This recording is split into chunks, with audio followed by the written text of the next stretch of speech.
Foods Market. Nick, you should jumpstart the year at your local store with a celebration of well-being if you have a chance. Thanks, buddy.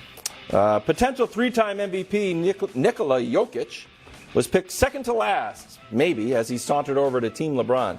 He didn't mind, supposedly. Take a listen. Did you walk on to Team LeBron? No, I just didn't. I thought I was last, and I just stood up because I thought I was last, and I felt it bad, especially now when he lost. So. You a bit surprised to go number 7 in the draft? No, I will not draft myself either. I'm not meant for this game. I mean, That's go ahead. That's fine. It's fine. Listen, Jokic is probably about the 5th, 6th, 7th best player in the league. I mean, for me, Giannis, Luka, Steph, Durant, Embiid, yeah, then we can talk. That's fine.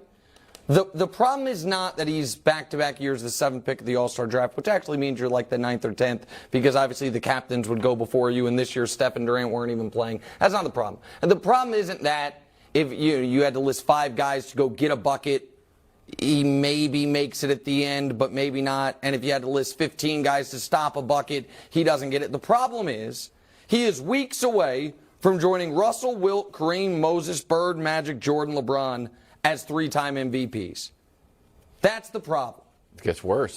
Back-to-back. Well, forget even 3 in a row. Forget the fact that we had the dignity when Kareem was running roughshod over the league and he had one back-to-back, and they're like, I know he's averaging 30, 16, and 5. We'll give it to Dave Cowens, who averaged 20, 15, and 4, because we don't want his own win 3 in a row. But it is just so frustrating, Brew, that a guy who his peers, the retired players, and the history of the NBA would say, okay, he can't win his 3rd straight MVP, that you and I get called the wrong ones for saying that stuff should matter a bit when it comes to this year's MVP. That's all. Well, look, I've been on record, I said last week, that I think Giannis is the MVP right now. Now, we'll see what the injury does. Yeah, sure. If he misses too many games, he won't be in the running. But it's no big – Jokic is not built for the All-Star game, especially the way it is now. I'm sorry. Like, this game is all driving to the basket and dunking and hoisting up bad three-pointers. He does neither of those. This game isn't built for Luka. Luka had the same 4 points that Jokic had. But why was it built for Embiid?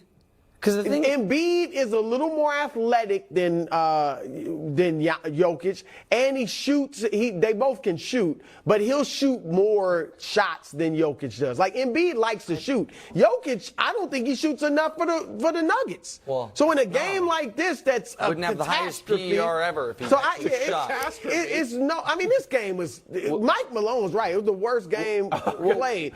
Last year's was the worst before this one. Now last year. Wilds, do you think it's something? I think it's something that maybe it's a flaw in the game. If you're saying horrible. like the back-to-back MVP is not, and he's saying it, is not built for the game. Luka's not built for the game. DeMar DeRozan's not built for the game. Well, maybe there's something wrong with the game then. The game flow. If the only person that's built for it is Ja and Jason Tatum bombing 3. Jason Tatum was shooting it every time he touched the ball. That's not Jokic's mindset. I just look at the other guys who ever won 3 straight MVPs, and I'm like, oh, I bet they would have gone before 7th in this draft. Larry Bird would have done well. Larry Bird, Magic, Jordan, LeBron, Kareem, Wilt, Russell, they'd probably go pretty high in the draft. I don't know. What do I know? I divorce it from the MVP, but you got something. Go ahead. Yeah, so this is Mike Malone on the game that Broussard is calling a catastrophe. Take a listen. It was.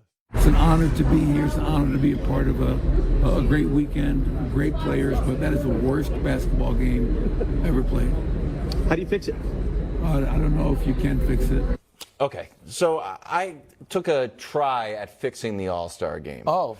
And this is the first thing I would do, Broussard. I have 3 fixes. Okay. The first thing I would do is I would say, like, hey, let's look at the old All-Star games and kind of get one central concept to everybody to agree on. And that agreement is resistance and defense is what makes the All-Star game interesting. So I just pulled a little clip from the 2003 All-Star game.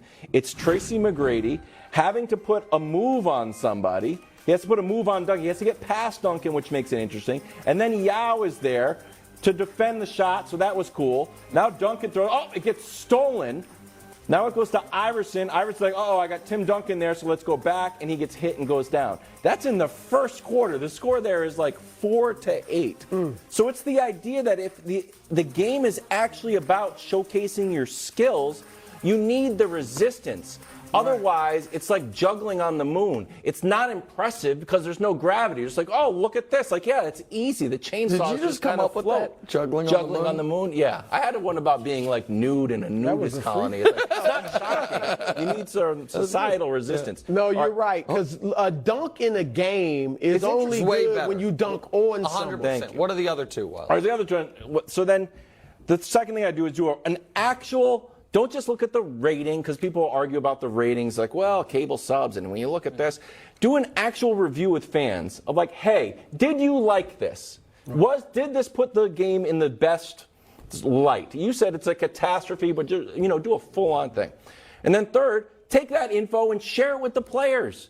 And make the players stakeholders. Sit down with the NBA PA, sit down with LeBron and Giannis, and say, hey, we've tried a lot of these things. We've tried charities. We've tried the Kobe ending. We tried the draft that took a half an hour. It's like, hey, it's going to be like playground. Like, okay, hey, you two here, me, you good here? Well, Notebooks and everything. Hold on a second. Ja Morant. I still got it wrong. But make everybody stakeholders. Like, hey, what is the best way that we can showcase the game on a huge stage? Because that's not it. You can't have everyone dissatisfied. And if the players need more rest, if like you're saying, sure, then let's extend the rest. So have a real game that everybody can be happy with. I was frustrated with it, but I don't want to be a hater. I want to be part of the solution. Look, I think you tried. You tried. My hardest. All right, but it's the nature of today's game. And I remember specific, because I've been going to All-Star games since the 90s, really. That's true. And the nature of the game today, I remember when it really went south. And I watched an All-Star game, and I was like, this wasn't really even basketball. And how do you even pick an MVP out of this game? It was 2015. Was that the Anthony Davis? No, this was when Russell Westbrook won the MVP at Madison Square Garden. It was the first time, I believe, they shot over 100 threes.